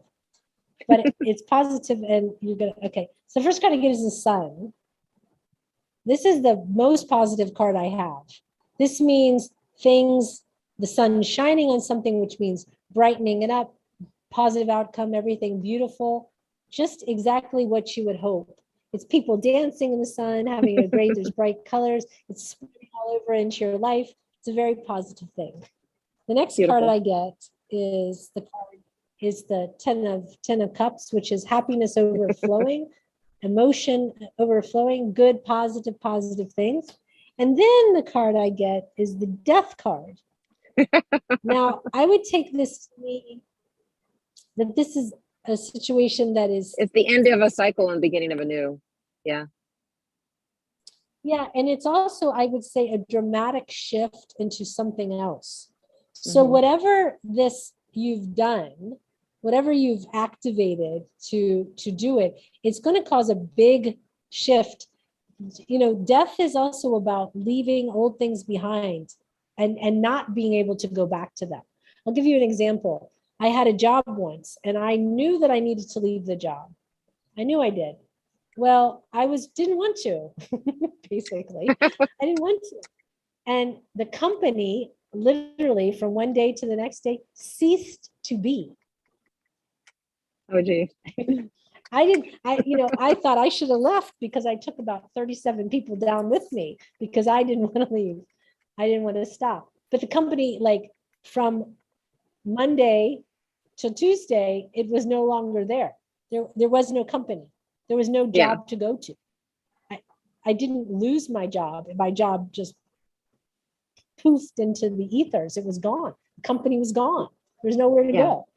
So the death card in this case means that whatever you're leaving behind, it's going to be removed from your life in a permanent way. But just like the winter comes, spring is coming. You know, there's Yeah. always new blooms. So I wouldn't be afraid of it. But whatever activation you did, all sunshine, meaning success, meaning happiness, and then you're going to go through some kind of seismic shift. I would call it the black dragon of life, in that Well, you the call it what you obstacles want. are the obstacles are removed. Yeah. You have to, like, I something needs to be let but go. I didn't Mhm. I didn't see that. I didn't say the obstacles need to be removed. I said you're going to go through a shift where what you know right now will not exist from you from one moment to the next. It's going to Okay, be so what that I know is cut. going to be dramatic. All right. And dramatic being that it's quick, Severed. Hmm. severed, yeah. Stopped. Cool. Well, thank you. You're welcome. Lilypad says, I'm going to go to her question. I have a question for your cards if you can answer. Shall I accept a job promotion with more responsibility, salary, not much different? That's your choice, hon. No, I can tell you what it will bring or not bring you, but I would say it's always your choice. Remember I said people want to know what to do as opposed to, and I would say there's no should. Is it good for you? That maybe that's the question. Well, later in the text, Karen said discard question. Sorry? Later, What? after that, she wrote discard my question. Oh, did she? Okay.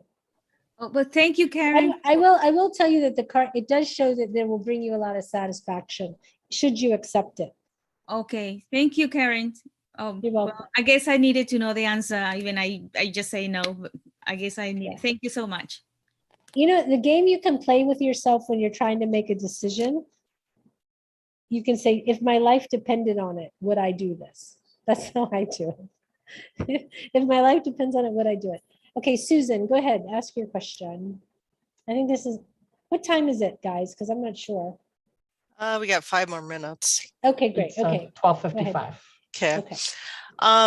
So my question is, I know this is supposed to be a big energy month, like we're supposed to have solar flares and things going on, but so in the last week or so, I've felt like I've leveled up or shifted up where I don't feel in some ways like I'm resonating with other people in my life, or people are like disappearing from my life, like friends and things like that. And so I'm just wondering, yeah, I feel like I'm kind of ending a phase to begin another phase. So I'm wondering if you're getting anything as far as more about like what will happen for me in the next few months as I feel like I'm, yeah, like shifting into something new, but I'm not quite sure what that is yet. I know my business is starting to expand a little bit and things like that, my spiritually based business, and I'm wondering if I should just, yeah, let what falls away go and just keep moving forward, and whatever is meant for me to Yeah. manifest will come about. Well, that's true. I mean, Yeah. I'm going to explain to you in a different way. And I don't think this is a question that the tarot can answer for you, even though I can look at more on an energetic standpoint. But I will tell you what my intuition is telling me right now about this situation is that you need to trust what flows and what doesn't flow. And if it's not flowing, doesn't mean it's not going to start, but don't put your focus on it. Put your focus on what is going well. And the things that are not going well, don't give them any focus, because where attention goes, energy flows. So if people are falling away at the moment, it may be that they just have stuff going on, you know, in their lives they need to focus on. And it may have nothing to do with you, but even if it does, it doesn't matter. You need to be willing to allow the flow, because you just have to understand that if life is like a stream, you know, everything you want is downstream. Nothing you want is against the current.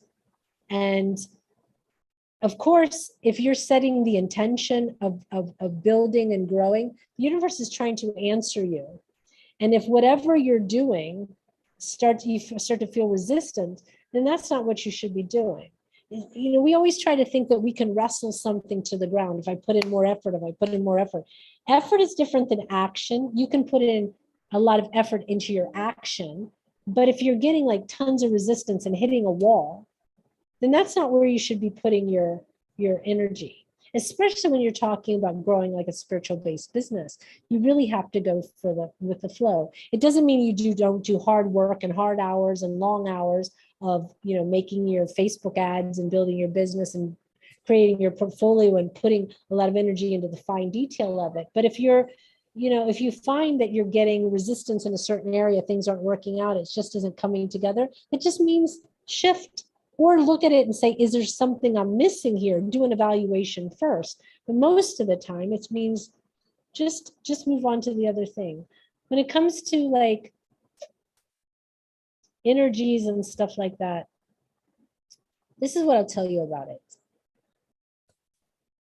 we can be affected by anything and use it as an excuse or a reason for why or we're not successful, or why not this person's in our life, or why not we're getting what we want versus what we don't want.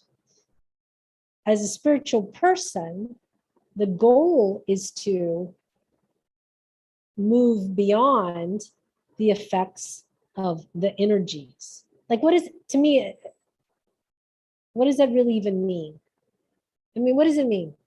I'm having fantastic time right now.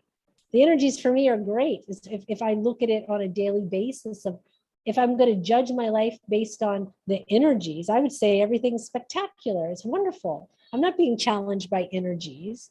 What I'm challenged by is my belief about the energies.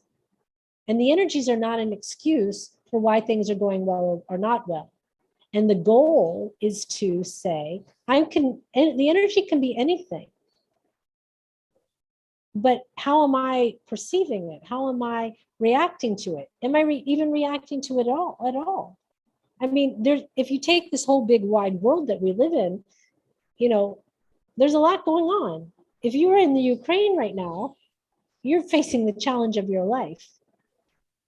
They're in the same energies as you, So No, I feel but let me just say this. Yeah.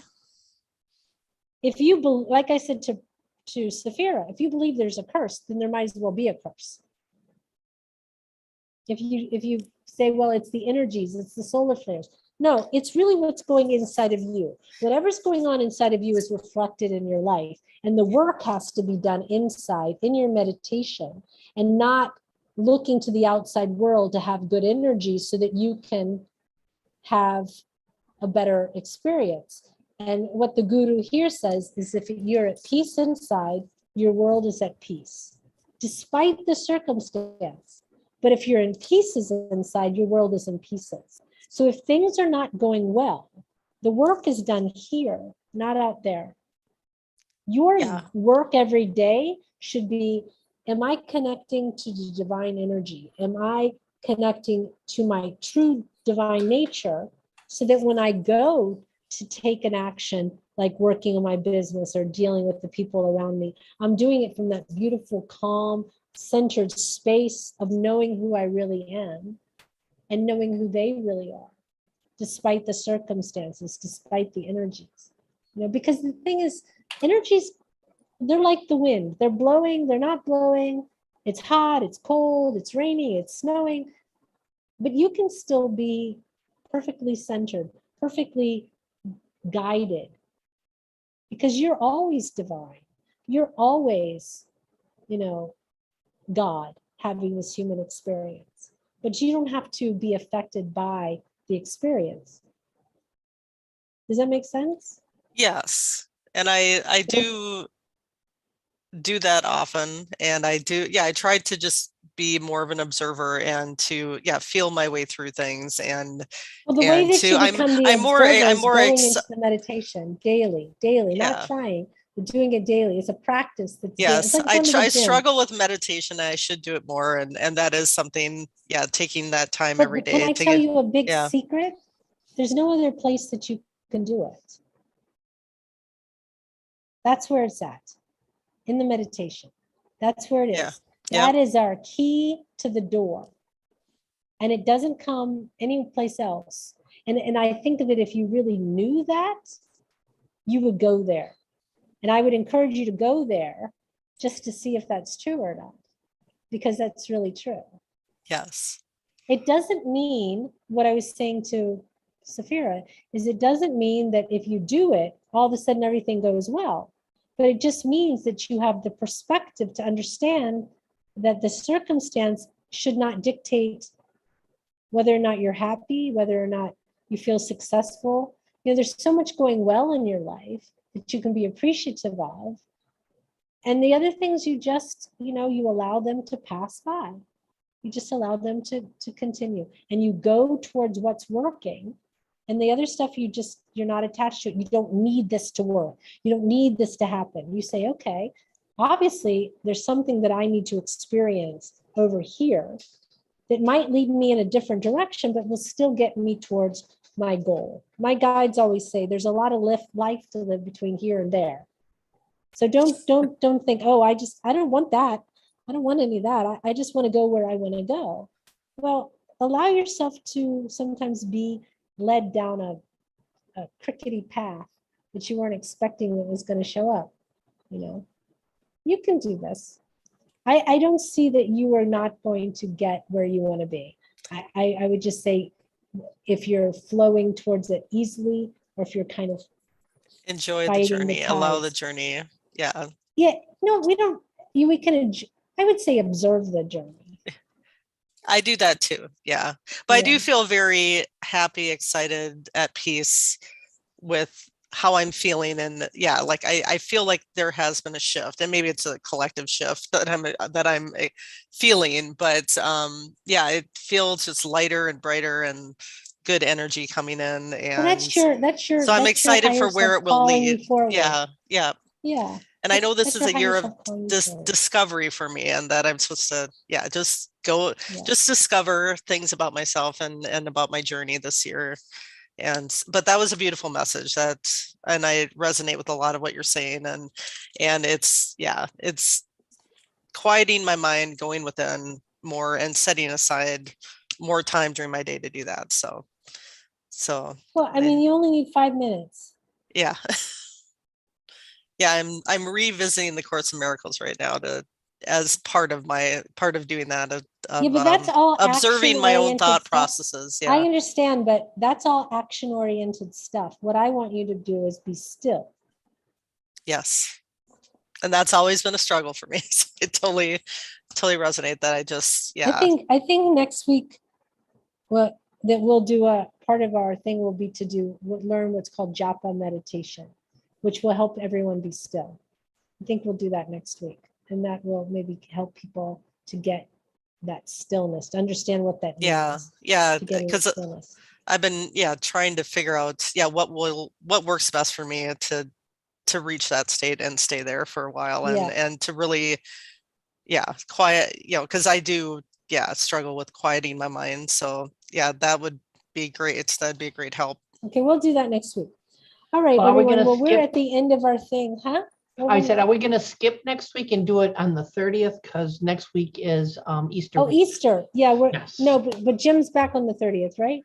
No, he's not back on the 30th because that's the day of the class. And so he's not going to be able to do the class and 2 hour. Okay, when do we have this talk out off screen? Got it. So no one next week. So we'll see. Next Okay. week's Easter, right? So Right. no. I Because thought you have a I thought- wedding. Don't you have a wedding? No, that's the 22nd. That's next weekend. Let's have this conversation off screen. I love you guys. Susan, do a quick, Safira, do I a quick know- prayer. Yes. Quick. Karen, maybe someone you do part 2 of this. We'll do part seminar. 2, but next time. Someone. Okay, we have to do a quick prayer. Is that it? Hello. Wendy, somebody do it quick because we're over time. Oh, do you want to pray? Say it? I'll do it. Okay, let Wendy do it. Go ahead, Wendy. See, it just started right away.